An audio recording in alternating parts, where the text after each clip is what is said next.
우리 고성교사님이 방금 말씀하신 영을 뚫는 거.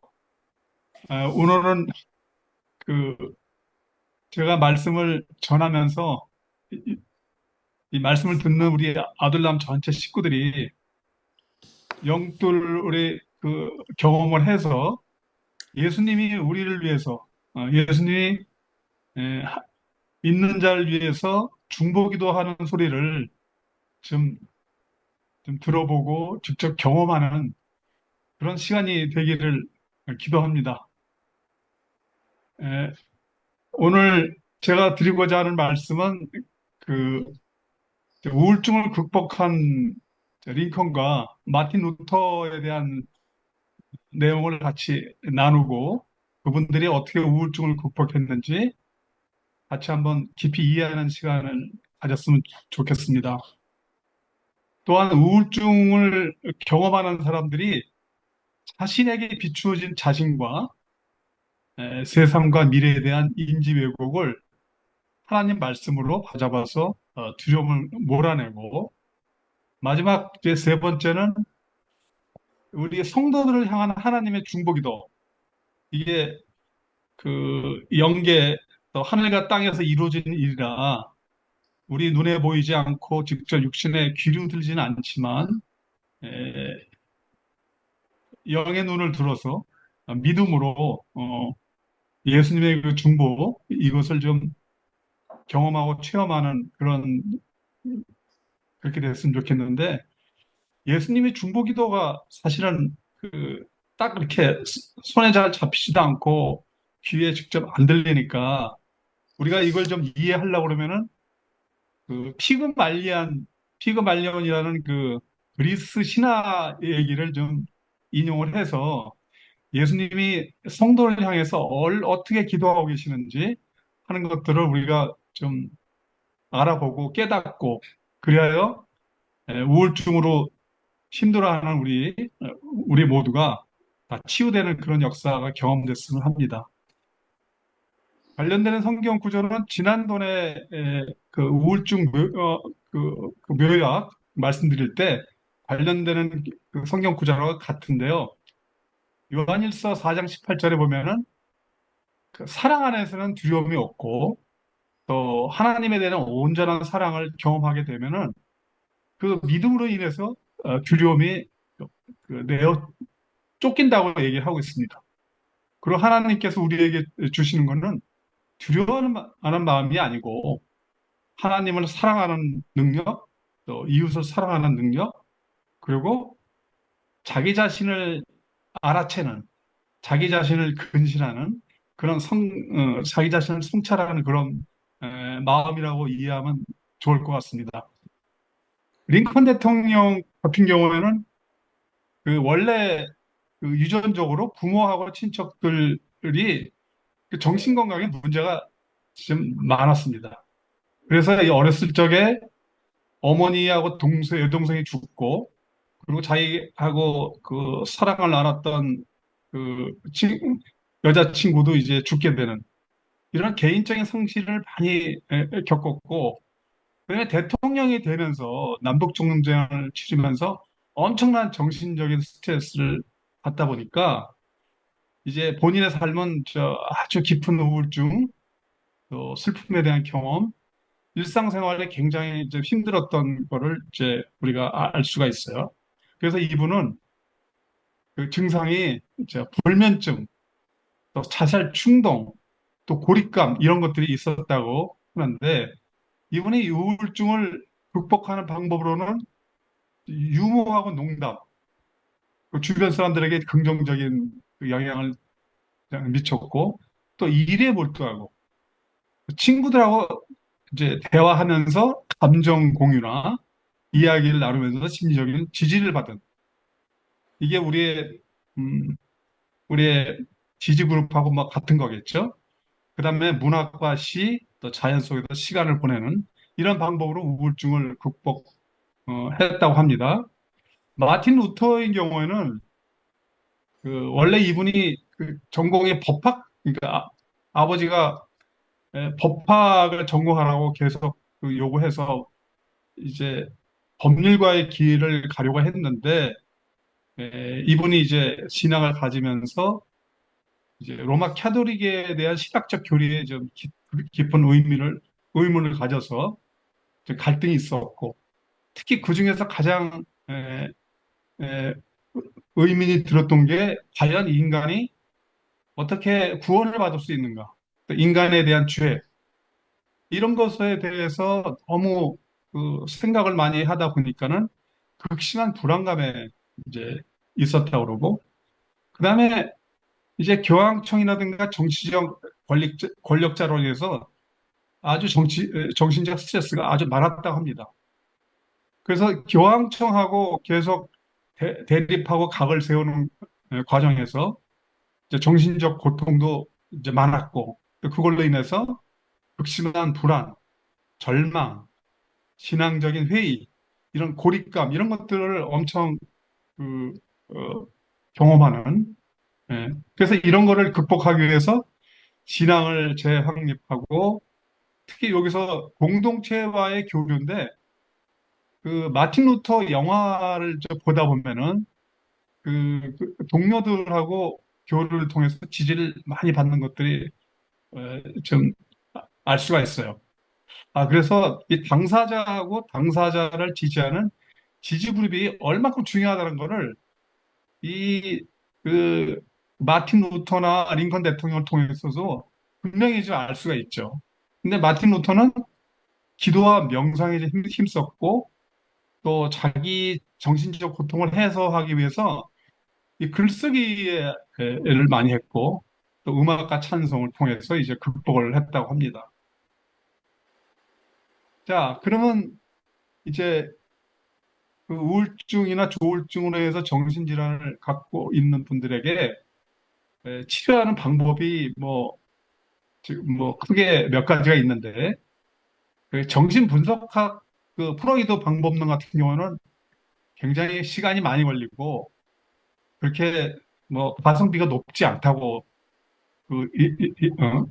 그래서 이 아론백이라는 사람이 그 인지행동 모델을 이제 개발을 해서 지금에는 이게 그 짧은 시간 내에 그, 그 우울증 치료에 아주 효과가 많아서 한 7, 80%는 인지행동 모델을 사용한다고 합니다. 그래서 여기 그 내용을 보면은 어떤 사건이 일어나면은 그 사건에 대한 해석을 하는데 우리 마음의 반응이 일어나서 그것에 대해서 감정도 느끼고 행동하고 생리적 변화가 오는데 어떤 사건이 발생을 하게 되면은 자기도 모르게 그냥 즉각적으로 상황에 대한 해석을 하거든요. 이 해석을 할 때 자동적 사고라는 그런 그러니까 요거를 영어로 표현하면 오토매틱 머신이라고 얘기도 하고 또 미케니컬한 그런 관점에서 얘기를 하고 근데 이거는 자동적 사고는 내가 의식 영역이 있기 때문에 어떻게 사고하는지를 좀 어느 정도 인식이 된다고 합니다. 그러나 자동적 사고의 원천인 스키마나 이전 경험 이런 것들은 무의식 레벨에 있기 때문에 이거는 그, 잘 인식할 수 없는 영역입니다.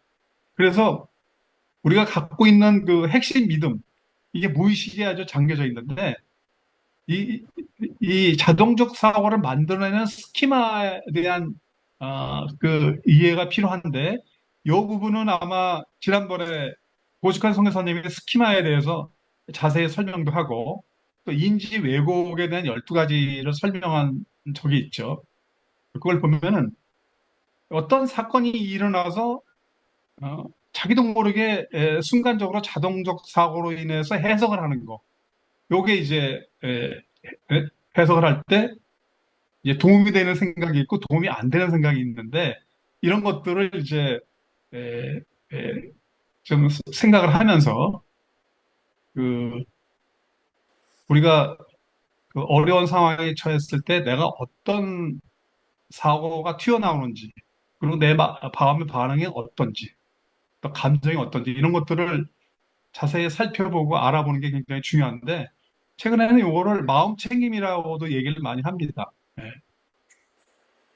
그래서 사건 해석에 대한 이제 다양한 감정들이 이제 있는데, 상황이 이런 거죠. 복도에서 인사를 했는데 상대방이 분명히 나를 본 것 같은데 상대방이 인사도 안 하고 빠르게 지나갔어요. 이럴 때 내가 갖고 있는 그 자동적 사고에 의해서 감정이 이제, 이제 발생을 하는데, 자동적 사고의 유형을 크게 세 개로 보면은 이렇게 나오죠. 아, 지가 뭔데 나를 무시해. 이게 자존심을 건드리죠. 이럴 때 이제 분노가 일어난다는 거고. 그리고 이제 두 번째 유형은, 아, 나는 무가치한 사람이야. 이렇게 스스로 이제 그런 생각이 들면은 이제 자기는 좀 우울하다는 그런 감정을 갖고 있는 거죠. 근데 또 세 번째인 경우는 상대방이 분명히 봤는데 인사도 안 받고 갔어. 그럴 때 이제 상대방이 나를 인정하지 안 하고 나를 무시하고, 예를 들면 직장에서 직장 상사라고 이제 생각을 해보세요. 그럴 때 직장 상사가, 아, 내가 인사했는데 그냥 본체만 차고 빨리 가버리면은, 그때는 그 느끼는 감정이 이제, 아, 내가 상사한테 찍혔나 봐. 이거 회사 생활 한 사람들은 너무나 잘 공감하는 거거든요. 이럴 때 이제 떠오르는 게 뭐냐면은, 아, 내가 이 사람한테 찍혔으니까, 인정 못 받았으니까, 나는 금년 말에 그 승진 기회가 없을 거야. 그러면서 이제 불안해하는 거거든요. 아마 이런 그 다양한 이 사건에 대한 그 다양한 해석이 이렇게 있는데, 해석에 따라서 이 감정도 이렇게 따라온다는 거죠. 그래서 분노냐, 우울이냐, 불안이냐, 이런 이제 세 가지 유형으로 나눠지는데, 여기서 이제 세 가지 부정적 생각과 자동적 사고를 조금 더 들여다보면은, 분노인 경우에는, 아까는 분노했을 때는 지가 뭔데 나를 무시해 이랬잖아요.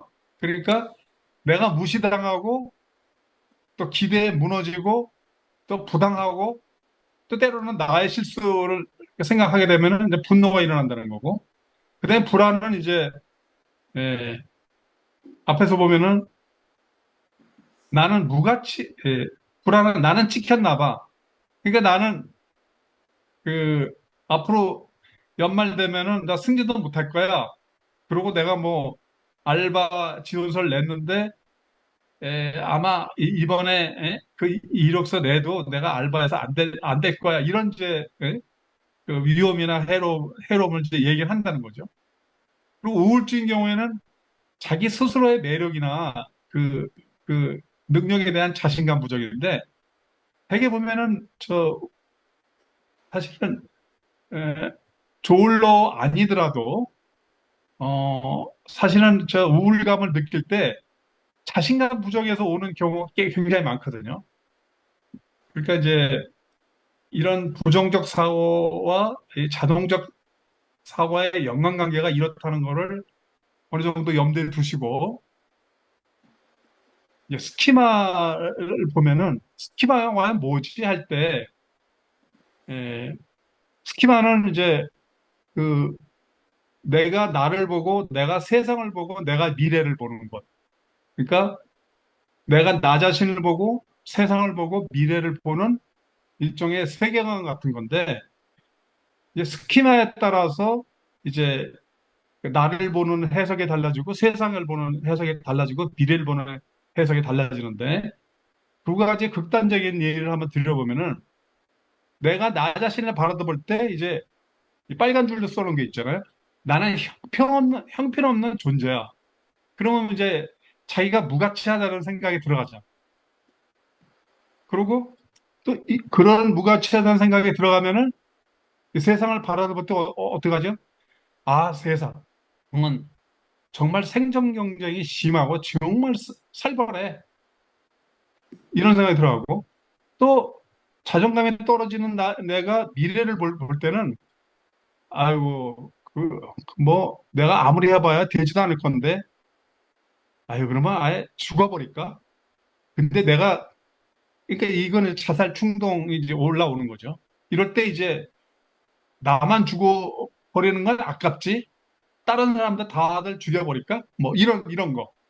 이게 아주 극단적인 예를 이제 설명을 드렸는데, 여기에 반대의 경우는 이제 내가 내 자신을 바라볼 때 나는 정말 소중한 존재야. 이렇게 긍정적으로 이제 생각을 하게 되고, 또 세상을 바라볼 때, 아, 세상은 정말 살기 좋은 곳이고, 내가 노력만 하면은 뭐든지 할 수 있는 좋은 곳이야. 이렇게 이제 생각이 든다는 거죠.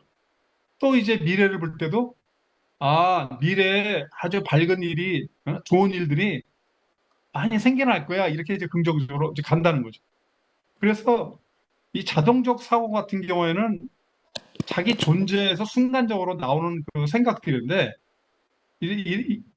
근데 이제 스키마가 어떻게 보면은 핵심 믿음이라고 얘기를 하지만은 자기 존재라고 볼 수 있거든요. 그래서 스키마는 이 자동적 사고들이 존재하는 공통의 주제를 얘기하고, 또 반복적으로 나타나는 자동적 사고를 얘기하면서 어떤 상황이 돌발하면은 그 상황에 에, 본인이 자기도 모르게 무의식적으로 반응하는 강렬한 감정을 일으키는 그런 사고들인데, 결국에는 이제 스키마를 어떤 스키마를 갖고 있냐에 따라서 나 자신과 세상과 미래를 보니 그런 이제 달라진다는 거죠. 자, 그러면은 이제 이런 스키마를 좀 부정적인 사고에서 긍정적으로 가려고 그러면 어떻게 해야 될까 하는 걸 한번 생각을 해보죠. 그럴 때 제가 예수님의 중보기도까지 가기 전에 예수님의 중보기도를 어떻게 하면 좀 이해하기 쉬울까 이런 거를 좀 생각을 많이 하다 보니까, 아, 그리스 신화에 피그말리온이라는 그 조각가가 있더라고요. 여기 보면은 그리스 신화에서 피그말리온이 유래가 됐는데, 이 피그말리온은 조각가 이름이에요. 근데 이 좌측에 보면 그 그림에 보면은 이제 이 조각가가 그 어떤 여인을 놓고 계속 아름답게 조각을 하지 않습니까? 그래가지고 자신이 조각한 여인상을 아주 아름다운 사람처럼 이제 최대한 만들어가지고 자기가 결국 사랑하게 됐고, 또 그 조각가의 마음에 감동을 해가지고 아프로디테라는 여신이 이 조각상에게 생명을 불어넣어가지고 이제 아름다운 여자로 이제 다시 변신했다는 거죠. 그래서 이 조각가하고 아름다운 여인이 이제 결혼해가지고 행복하게 살았다는 뭐 그런 그리스 신화입니다. 그래서 요걸 조금 더 들어가면은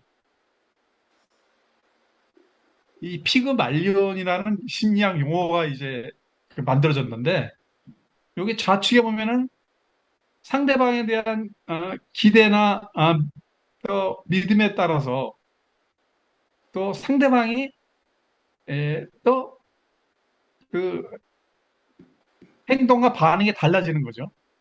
그래서 내가 상대방한테 어떻게 생각하고 어떤 믿음을 가지고 어떤 기대를 했냐에 따라서 상대방이 바뀐다는 거죠. 그래서 피그말리온 효과라는 거는 사람들의 기대가 그 어떤 행동이나 그 성과에 영향을 미치는 심리적 효과라고 얘기를 합니다. 그래서 피그말리온 효과를 좀 제대로 가지려고 그러면은 내가 되고자 하는 사람들을 자꾸 만나면은 내가 그 사람들하고 좀 비슷해지잖아요. 그러면 이제 그, 그 서로 이제 직접 간접적으로 영향을 받아서 서로 그렇게 모습이 변해가는 뭐 이런 것들이 피그말리온 효과인데, 피그말리온 쉽게 말하면은 내가 상대방이 이렇게 되기를 바란다 이런 기대를 갖고 있으면은 상대방이 그렇게 변한다는 거죠. 그래서 이거를 이제 다른 말로 얘기하면은 이제 피그말리온의 반대가 뭐냐 그러면은 이제 낙인 효과라는 건데, 아, 너는 그- 지금 조울증에 걸려서 넌 미래가 없어. 너는 낯생이야. 이렇게 자꾸 생각하고 기대도 안 하고 그러면은 결국에는 그 사람의 결과나 행동은 잘못된다는 거죠. 그래서 피그 만류안의 이제 반대 개념은 낙인 효과, 또 영어로 얘기하면 스티그마라고 얘기도 하더라고요. 근데 이런 것들이 우리가 뇌 과소성이나 플라시보 효과를 우리가 잘 알고 있지 않습니까? 근데 거기서 그 피그 말령과 뇌 과소성이 좀 유사한 점은 뇌 과소성은 이제 내가 부정적인 생각을 해서 긍정성 속으로 바뀌면은 내 뇌에 있는 신경세포가 이제 더 만들어져 가지고 어 뇌가 좀 더 새롭게 된다는 거죠. 그래서 이 뇌로 인해서 또 생殖 효과라는 저 호르몬에 대해 영향을 주고 있고 또 플라시보 같은 경우에는 그, 그 주사약에다가 설탕을 넣었는데 사탕물을 넣었는데 내가 이게 주사약이라고 병을 낫는 주사약이라고 생각하고 맞으니까 실제 병이 낫더라는 거죠. 그래서 생각하기에 따라서 마음을 어떻게 먹냐에 따라서 그대로 간다는 이제 그런 얘기인데 이게 피부 말년하고 굉장히 그 유사성들이 많은 용어들이에요. 피그 말려는 이제 어떤 개별적인 관계가 아니고 내가 상대방한테 어떻게 기대하고 어떻게 바랐냐에 따라서 상대방이 변화하는 그런 관점이죠. 반면에 뇌과속성이나 플라시보 같은 경우는 이제 개별적인 그런 관점으로 이해하면 좋을 것 같아요. 그래서 이제 예수 그리스도의 그 중보 능력하고 어떻게 이게 연관이 될 건가 그걸 계속 설명하기 위해서 예수 그리스도하고 성도의 그 관계를 좀 보면은 우리가 너무나 잘 알고 있잖아요. 예수님하고 우리의 관계는 부모 관계, 또 예수님하고 우리 관계는 창조주와 피조물 관계. 이런 가운데 창조주와 피조물 관계에서 네 개의 관계가 만들어지는 거죠. 목자와 양의 관계, 부모 관계, 또 아버지와 아들 관계, 상속자 관계, 또 하나님 나라의 백성과 하나님의 통치자의 관계, 하나님 나라, 그다음에 신랑과 거룩한 부부. 그래서 부부 관계 이렇게 사중적 관계가 성경을 들여다보면은 이런 관계들이 이제 우리가 알 수가 있는 거죠. 그래서 그 이제 우리가 흔히들 예수 그리스도 하면은 그 복음서에 주로 예수님이 태어나셔 가지고 공생의 기간 동안에 한 일들이 주로 많은데 조금 우리가 놓치는 부분이 예수님이 십자가에 죽으셔서 부활하셔가지고 승천 후에 예수님이 어떤 상태로 있는지 그런 부분에 대해서는 좀 교회에서 자세히 이렇게 배울 수 있는 기회가 별로 없었던 것 같아요. 그래서 이 부분은 부활 승천 후에 과연 예수님은 어떤 상태로 계시고 어떤 일을 하고 계시는지를 이 성경 말씀을 통해서 좀 지금 알아보면 좋을 것 같아요. 그 로마서 8장 34절에 보면은 예수님은 그 다시 살아나셔서 하나님 우편에 계시면서 우리를 위해서 강구하는 자라고 돼 있죠. 그리고 우리를 그 만드신 분은 하나님이신데 우리를 만드는 목적은 그리스도 안에서 선한 일을 위해서 지으심을 받은 자라고 그랬죠. 그러니까 하나님이 그 다 계획하시고 설계하시고 예정하셔서 그 다음에는 우리를 예수 그리스도 안에 있게 하고 난 다음에 하나님의 선한 목적을 위해서 우리를 지었다는 거죠. 또 맨 밑에 좌측 맨 밑에 보면은 요한복음 17장을 보면은 예수님께서 이제 그 일종의 유언을 하시지 않습니까? 그럴 때 아버지여 내게 주신 자도 나 있는 곳에 나와 함께 있어. 아버지께서 창세기 전부터 나를 사랑함으로 내게 주신 나의 영광을 저희로 그러니까 예수님을 믿는 자로 하여금 보게 한다는 거죠. 이게 이제 예수님께서 유언하신 거거든요. 그러니까 이런 일들이 반드시 이제 이루어지는데 우측에 그 히브리서를 가면은 이제 예수님이 충성된 제사장인데, 제사장이 하시는 일은 자기가 시험받아서 고난을 당하기 때문에 시험받는 자를 능히 도운다는 거죠. 사실 어떻게 보면은 우울증을 경험한 거, 또 조울증이나 정신질환을 갖고 있는 거는 시험 받는다고 볼 수도 있어요. 그래서 시험을 잘 극복해서 시험을 이기면은 결국 영적 성장의 그 발판으로 그 이루어지는. 그리고 예수님께서는 이제 그 밑에 보면은 참 것의 그림자인 손으로 만든 성소. 그러니까 손으로 만든 성소가 들어가지 아니하고 오직 참 하늘에 계신다는 거죠. 그러니까 하나님 우편에, 하늘에 계신 하나님 우편에 거기 계신다는 거고. 그리고 마지막으로 이제 보면은 그 너희가 이룬 곳은, 요건 이제 그 율법을 모세가 받은 지역이 이제 시내산에서 받았잖아요. 이제 시내산하고 실제 이제 그, 그 종말에 가서 그 하늘의 예루살렘에 내려올 때는 이제 그때는 이제 달라지는 거죠. 이럴 때 그 새 언약의 중보이신 예수님이 이제 에, 나타나시는 거죠. 그러니까 예수님은 새 언약의 중보라는 거죠. 예. 그래서 중보하시는 예수 그리스도가 부활 승천 후에 이런 일들을 하고 계시다. 그러니까 예수님은 하늘과 땅 사이에 또 성령을 통해서 또 지금도 항상 일하고 계신다는 것을 우리가 항상 이 말씀을 통해서 어, 기억했으면 좋을 것 같습니다. 그래서 피그말리온과 예수님을 한번 비교를 해봤어요. 피그말리온 조각가는 자기가 기대하는 작품을 다듬었어요. 근데 예수님은 하나님의 택한 자녀를 교훈과 책망, 그러니까 말씀으로 하나님의 성품을 닮아가게 만드시고, 또 피그말리온은 자신이 완성한 조각품을 사랑하게 되는데, 예수님은 자기가 희생 제물로 이제 제값을 이제 치렀지 않습니까? 그럴 때 이제 그 성도를 위해서 어처구니 없는, 도저히 우리가 상상할 수 없고 이해할 수 없는 그 신비에 가까울 정도의 그 사랑을 했다는 거죠. 그 다음에 이제 피그말리오는 생명을 조각품에 불어넣자 아름다운 여인으로 변했는데, 우리는 어떻게 됩니까? 자녀에게 결코 떠나지 않는 성령을 주셨기 때문에 이런 우리가 계속 거룩한 존재가 되도록 조각하고 다듬고 또 교훈하고 책망하고 계신다는 거죠.